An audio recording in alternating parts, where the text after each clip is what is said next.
Foundation Stones to Happiness and Success by James Allen. Chapter 6. Good Results. A considerable portion of the happenings of life comes to us without any direct choosing on our part, and such happenings are generally regarded as having no relation to our will or character, but as appearing fortuitously, as occurring without a cause. Thus one is spoken of as being lucky and another unlucky, the inference being that each has received something which he never earned, never caused. Deeper thought and a clearer insight into life convinces us, however, that nothing appears without a cause, that cause and effect are always related in perfect adjustment and harmony. That being so, every happening directly affecting us is intimately related to our own will and character, is indeed an effect justly related to a cause having its seat in our consciousness. In a word, involuntary happenings of life are the results of our own thoughts and deeds. This, I admit, is not apparent on the surface, but what fundamental law, even in the physical universe, is so apparent? If thought, investigation, and experiment are necessary to the discovery of the principles which relate one material atom to another, even so are they imperative to the perception and understanding of the mode of action which relate one mental condition to another. And such modes, such laws, are known by the right doer, by him who has acquired an understanding mind by the practice of true actions. We reap as we sow. Those things which come to us, though not by our own choosing, or by our own causing. The drunkard did not choose the delirium tremens or insanity which overtook him, but he caused it by his own deeds. In this case the law is plain to all minds, but where it is not so plain, it is none the less true. Within ourselves is the deep-seated cause of all our sufferings, the spring of all our joys. Alter the inner world of thoughts, and the other world of events will cease to bring you sorrow. Make the heart pure, and to you all things will be pure, all occurrences happy and in true order. Within yourselves deliverance must be sought. Each man his prison makes. Each hath such lordship as the loftiest ones.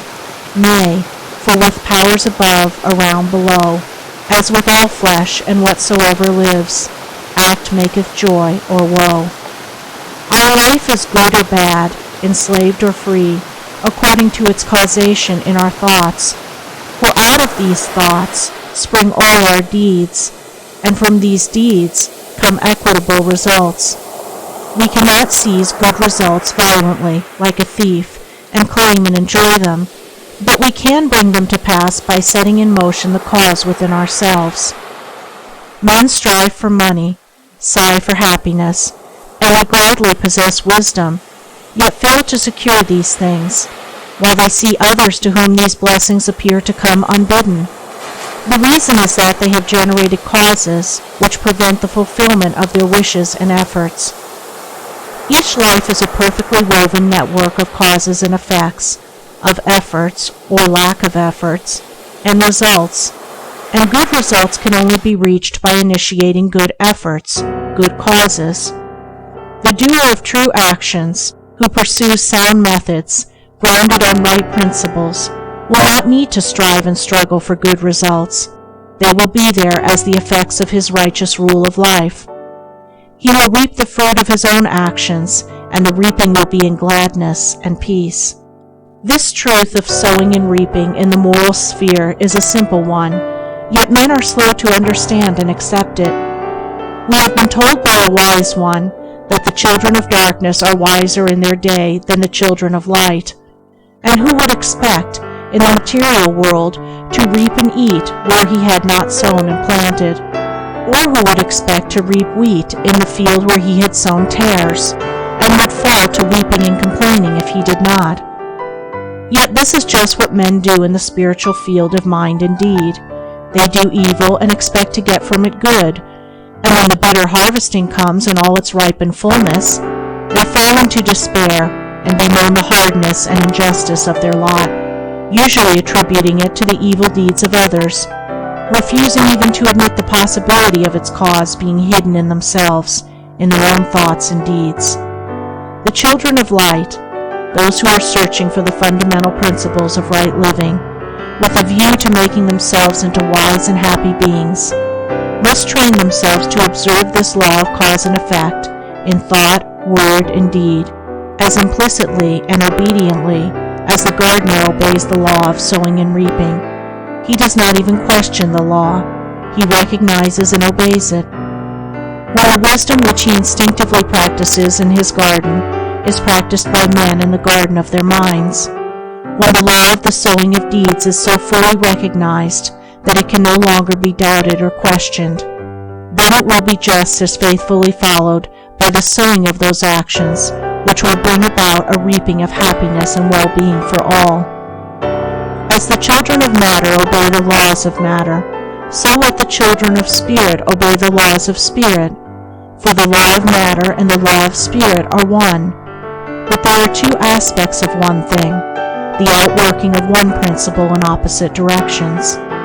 If we observe right principles or causes, wrong effects cannot possibly accrue. If we pursue sound methods, no shoddy thread can find its way into our web of life, no rotten brick enter into the building of our character to render it insecure. And if we do true actions, what but good results can come to pass? For to say that good causes can produce bad effects is to say that nettles can be reaped from a sowing of corn. He who orders his life along the moral lines thus briefly enunciated will attain to such a state of insight and equilibrium as to render him permanently happy and perennially glad. All his efforts will be seasonally planted. All the issues of his life will be good. And though he may not become a millionaire, as indeed he will have no desire to become such, he will acquire the gift of peace, and true success will wait upon him as its commanding master.